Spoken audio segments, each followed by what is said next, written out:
the Forgotten Trail. Lucas and his friends, Maya, Jerry, and Bia, were always drawn to remote hiking trails. When they heard about an old abandoned trail in a nearby forest known as the Trail of the Lost, their adventurous spirits were piqued. The locals warned them about the trail, claiming that many had gotten lost there and never returned.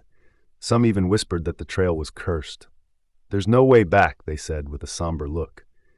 Excited by the mystery, Jerry urged the group to ignore the warnings. "They're probably just trying to scare us," he said. "It's just a forest like any other." At first, the trail seemed peaceful. The forest was vibrant, full of life, with sunlight filtering through the tall trees, casting a magical glow on the path ahead.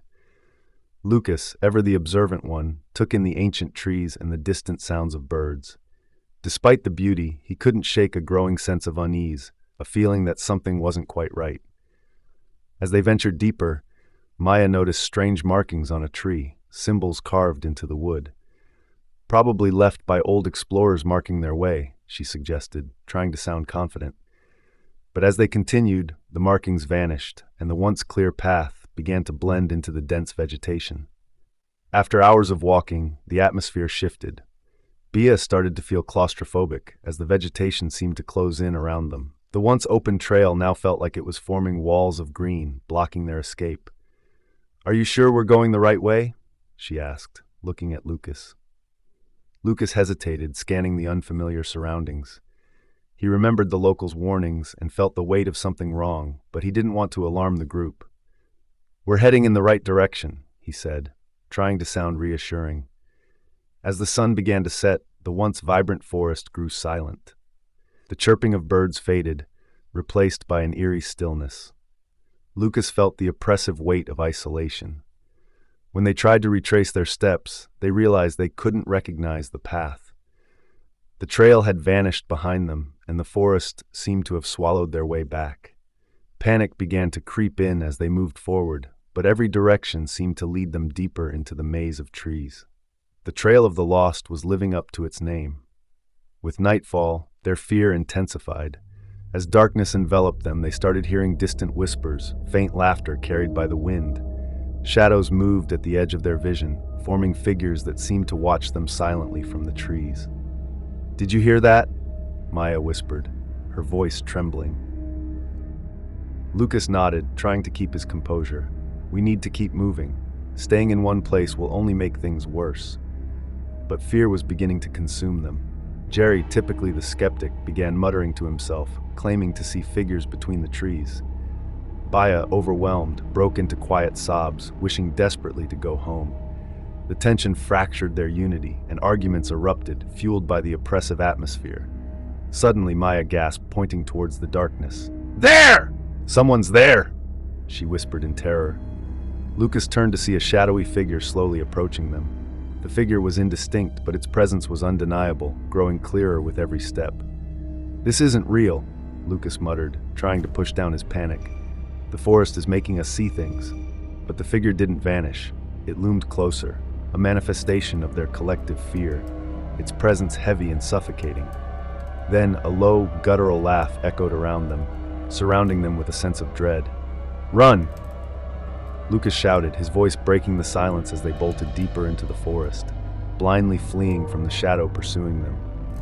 The whispers and laughter seemed to follow them, as if the forest itself was alive, playing a cruel game. In their desperate flight, they stumbled into an unexpected clearing. Gasping for breath, they found themselves surrounded by old, abandoned items, backpacks, clothes, and journals left behind by those who had come before them. The realization hit hard. They were not the first to become trapped in this nightmare. Bia picked up an old, decayed backpack and opened it, revealing a worn-out ID card with a faded photo of a young woman. The image sent a shiver down her spine. "These people, they were lost here, just like us," she whispered. "They never made it out," Jerry added, his voice barely audible. Before they could process the implications, they heard soft footsteps behind them. Turning, they saw a towering shadow emerging from the darkness. It wasn't human. It was a manifestation of the forest itself, a dark entity made of shadows and branches. "You shouldn't be here," the entity's voice echoed, deep and all-encompassing, as though the forest itself were speaking. Lucas froze in terror, realizing they were face to face with the force behind the disappearances. The entity, a living embodiment of the forest's malevolent will, seemed to feed on their fear. "It's the forest," Maya whispered, her voice quivering. "It wants us. It wants our souls." The entity moved closer, the forest around them creaking and shifting. The shadows writhed like living beings, closing in to trap them. "Run!" Lucas shouted once more, pulling Bia along as they fled into the night. As they ran, the shadows seemed to close in, and the forest itself seemed to twist and shift, determined to keep them trapped. Jerry and Maya's screams faded into the distance, swallowed by the oppressive darkness. Lucas knew they were losing more than just their friends. They were losing their grip on reality. Finally, Lucas and Bia burst through the tree line, collapsing onto the cold, open ground beyond the forest. They gasped for air, looking back to see the dark entity standing at the edge, its form dissolving into the trees, as if bound by the forest's borders. For a moment they lay in silence, overwhelmed by the horror they had escaped. The weight of loss and the trauma of their experience bore down on them. Their friends were gone, lost to the malevolent force of the forest. Days later, back in town, Lucas and Bia struggled to move on. Their story was dismissed as hysteria or a figment of their imaginations. The locals spoke in hushed tones, unwilling to acknowledge the truth. The forest remained, silent and waiting. Then, new tourists arrived, eager to explore the infamous Trail of the Lost. Lucas and Bia watched from a distance, their hearts heavy with the knowledge of what awaited. No warnings could stop the curious from venturing into the forest's grasp. The cycle would continue as the forest waited, ready to claim its next victims. In the depths of the forest, the shadows lingered, their hunger never satisfied.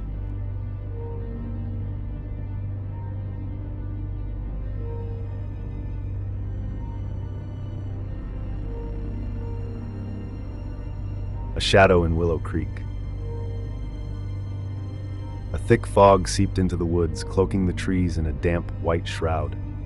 The timid rays of sunlight struggled to pierce the darkness, but were swallowed by the dense canopy. It was an autumn morning in Willow Creek, a small town deep in the American countryside. The forest, once a place of peace and tranquility, now exuded a sinister aura. Emily, Ben, Chris, Sarah, and Jake, 5 inseparable friends, ventured into the woods, drawn by an insatiable curiosity and a thirst for adventure. Little did they know, the forest held secrets far more terrifying than they could have imagined. As they delved deeper into the woods, the once comforting sounds of nature were replaced by an unsettling silence, broken only by the eerie creaking of ancient branches. A chill ran down Emily's spine as she heard a twig snap behind her.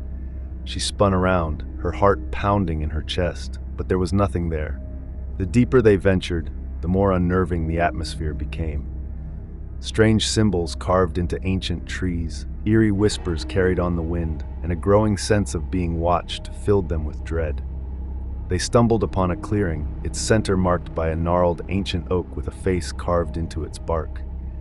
The eyes of the face seemed to follow them, and a cold dread settled in their stomachs. As they approached the tree, a low growl echoed through the woods, sending shivers down their spines. Back in Willow Creek, the 5 friends struggled to shake off the unsettling experience. Emily, in particular, was haunted by the events in the forest. Night after night, she delved into the town's history, uncovering tales of a malevolent spirit that had long been said to lurk in the woods, a creature that fed on fear. Armed with this new knowledge, the friends decided to return to the forest, determined to confront the evil that had plagued them. Equipped with flashlights, cameras, and a healthy dose of courage, they ventured back into the heart of the woods. As darkness fell, strange occurrences began to happen. Objects moved on their own, eerie whispers filled the air, and the friends experienced vivid, terrifying hallucinations. The once familiar trees seemed to twist and contort before their eyes, and the forest floor seemed to writhe and churn. Finally, as they stood before the ancient oak, the malevolent spirit revealed itself. A towering, shadowy figure with glowing red eyes emerged from the darkness, its form shifting and changing as it moved. The friends were terrified, but they fought back, using their flashlights and whatever they could find to defend themselves. The battle was long and arduous, but in the end, they managed to drive the evil spirit back into the depths of the forest. Exhausted and traumatized, the friends escaped the woods. As they looked back at the dark, forbidding forest, they knew that they would never be the same. The experience had changed them forever, leaving them scarred both physically and emotionally. And though they had defeated the evil that had haunted them, a part of them wondered if they would ever truly escape the shadow of Willow Creek.